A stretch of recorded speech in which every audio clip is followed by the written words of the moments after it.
बर्तमान जह्नी आलू पोस्त करने जाऊँगी। ये जह्नी की सब काटी नहीं बड़ साइज करी पतला पतला आलू काटी नहीं ये पोस्त को भिजई देखु।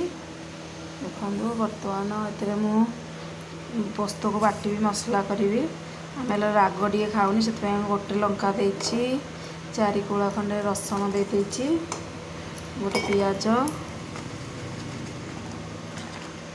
और गोटे चमच जीरा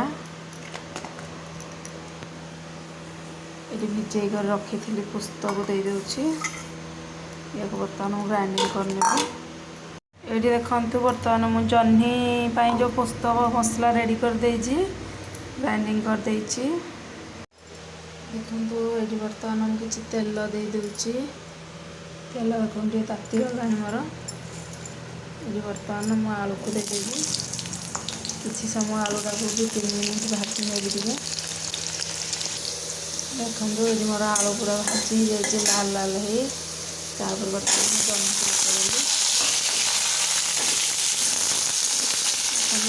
किसी समय भाजी नेबी आलू सहित जह्नी को किसी समय भाजी नेबी। ये मु जह्नी आलू को पूरा भाजी देछि किसी तेल नहीं जाइए। तेल ताती गलानी खंडे डालचीनी पकई डालचीनी पकईले तार फ्लेवरटा भल आसे टेस्ट भी बढ़िया लगे। खंडे पकई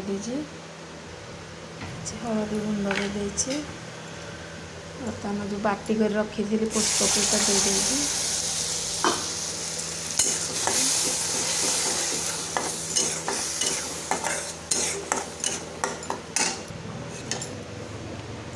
देखो चिली पाउडर टी पकई दे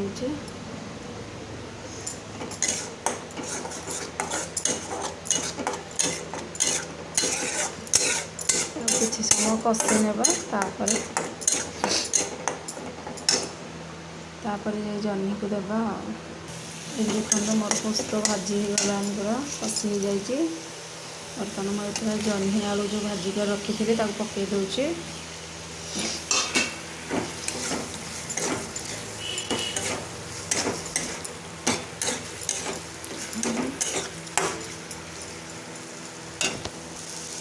बर्तमान में लुण पकई दूसरी बर्तमान में गरम कर पानी रखी थी दे दूचे। ये मोर जह्नी पुस्त पूरा रेडी। वीडियोटी मोर भल लगुले लाइक शेयर सब्सक्राइब करने भूलें।